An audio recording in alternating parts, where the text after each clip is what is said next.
Halo semua, salam sejahtera Malaysia. Selamat pagi dan salam Natal kepada semua rakyat Malaysia, keluarga, rakan, subscriber di dalam channel ini yang menyambut sambutan Christmas tahun 2024. Merry Christmas and Happy New Year. Saudara-saudara, saya telah menerima satu berita kenyataan berkaitan dengan pemimpin PAS ataupun daripada parti PAS. Islam Kristian mampu bina masyarakat berkualiti, kata PAS.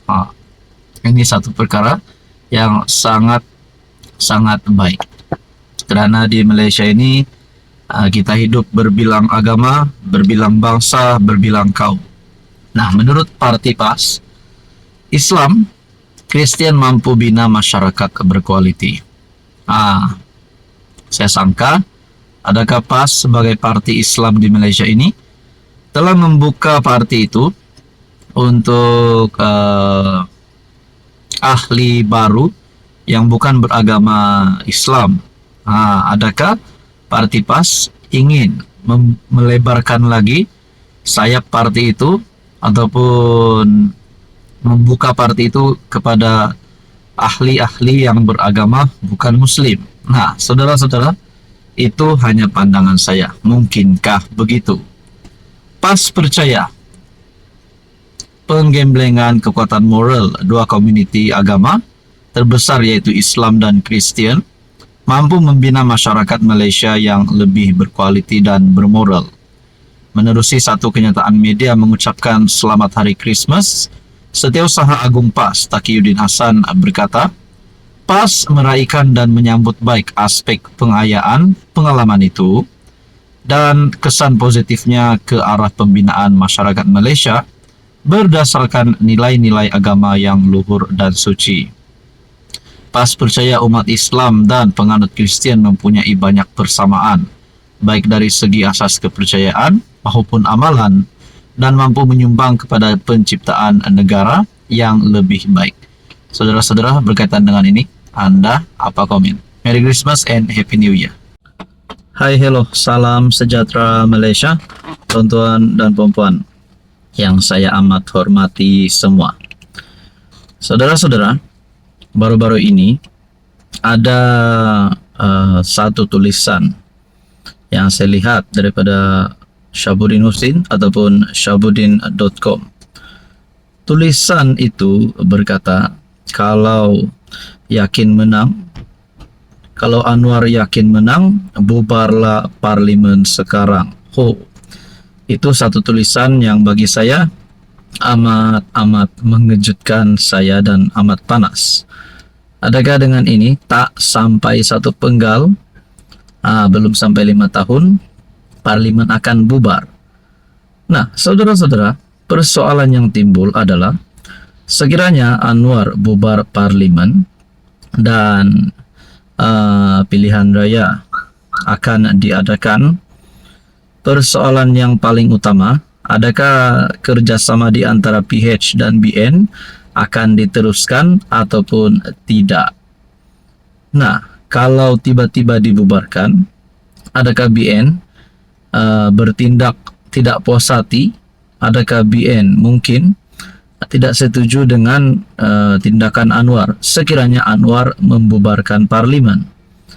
Nah, saudara-saudara, mungkinkah BN mempunyai sebab untuk memberontak sehingga ada ahli parlimen daripada BN keluar kerajaan? Baru-baru ini saya ada tanya dalam satu ulasan saya, di dalam video saya tanyalah 30 ahli parlimen BN keluar kerajaan, adakah kemungkinan ini boleh berlaku untuk 30 MP BN keluar kerajaan? Nah, di dalam ruangan komen ada yang berkata, kanda agak 30 ekor MP ini mesti keluar PH. Kalau ada pun 30 MP BN ini keluar PH, persoalannya siapa mereka? Ada yang kata di sini, biar Anwar pujuk PAS pula masuk kerajaan. Jadi Adakah selepas ini sekiranya PH dan BN tidak lagi bersama dan PH mungkin akan membawa PAS di dalam kerajaan?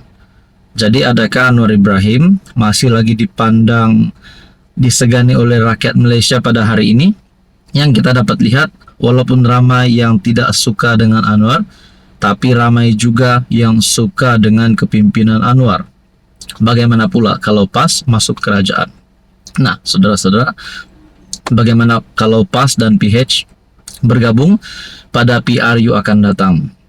Dan bagaimana pula dengan kenyataan ataupun tulisan daripada Syabuddin sebelum ini, kalau Anwar dah yakin menang, bubar saja parlimen. Saudara-saudara, berkaitan dengan ini, apa komen Anda? Hai, hello, salam sejahtera Malaysia. Selamat datang ke channel Fels Lifestyle. Terima kasih kerana terus setia dan bersama di dalam channel ini. Tuan dan puan, baru-baru ini kita telah mendengar berita sepatutnya ada perjumpaan ataupun pertemuan di antara Perdana Menteri Malaysia bersama dengan Presiden Indonesia. Berita yang kita dengar adalah pertemuan itu tidak dapat dilaksanakan. Pertemuan tidak dapat dilaksanakan kerana dikatakan Presiden Indonesia Prabowo dalam keadaan kesihatan yang tidak baik ataupun dalam keadaan yang demam. Nah, saudara-saudara, saya telah mendapat satu maklumat daripada tulisan oleh Syabuddin Husin.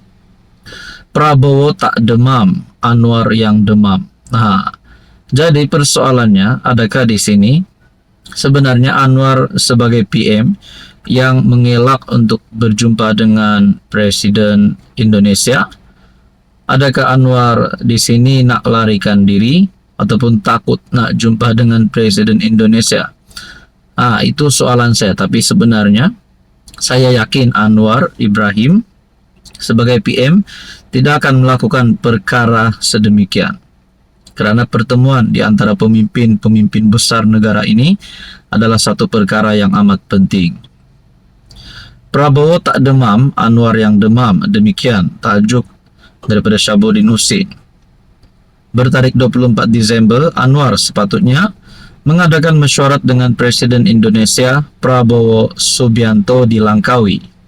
Tapi Anwar yang sudah berada di Langkawi kemudian memaklumkan mesyuarat tidak dapat diadakan kerana Prabowo demam. Katanya, Prabowo meminta mesyuarat ditangguhkan beberapa hari. Bagaimanapun, Setiausaha Kabinet Indonesia Teddy Indrawijaya menjelaskan Prabowo berada dalam keadaan sihat dan tidak demam. Bahkan beliau menambah, Prabowo menghadiri beberapa siri mesyuarat sebaik pulang dari sidang kemuncak di 8 di Kahira. Tidaklah Prabowo demam, ujar Teddy, sebagaimana dipetik akhbar Kompas. Malah, kata beliau, sejurus tiba dari Kahira, Presiden Indonesia itu segera mengadakan mesyuarat tertutup. Ada videonya yang telah tersebar, kata Teddy. Laporan berita Teddy itu kemudian segera dikongsi memenuhi ruang media sosial Malaysia sambil kecaman menghujani Anwar kerana didakwa tidak berkata benar ataupun bercakap bohong. Ada yang berkata Anwar telah melanggar peraturan diplomatik kerana sewenang-wenangnya memperkatakan tentang keadaan kesihatan pemimpin negara lain. Yang lain pula mempersoalkan apakah Anwar mendapat maklumat tidak sahih mengenai Prabowo. Kenapa beliau tidak cuba mendapat maklumat yang tepat sebelum menulis di media sosial mengatakan Presiden Indonesia itu demam? Soalnya, jika benar Prabowo demam sebagaimana ditulis Anwar, bagaimana Setiausaha Kabinet Indonesia sendiri boleh mengatakan sebaliknya? Sepanjang hari ini ramai sekali berbicara negatif mengenai apa yang dilakukan Anwar. Barangkali demam juga beliau lantaran diserang dengan pelbagai kecaman berkaitan hal itu. Barangkali tambah demam lagi Anwar ialah kerana tiada seorang pun daripada pasukan komunikasi dan penerangan kerajaan Madani termasuk Fahmi Fadzil yang merupakan jurucakap kerajaan tampil membelanya. Begitu juga penyokong-penyokong Anwar di media sosial, mereka pun sama tidak berupaya untuk tampil membela. Kebanyakan hanya tahu memuji, mengampu dan membodek saja. Saudara-saudara, adakah di sini Anwar Ibrahim sudah semakin hilang sokongan ataupun sudah semakin hilang taringnya? Nah, tapi pada akhirnya saudara-saudara, kalau nak tumbangkan Anwar pun, kita tunggulah pilihan daya yang seterusnya, bukan hari ini. Saudara-saudara, berkaitan dengan ini, apa komen Anda?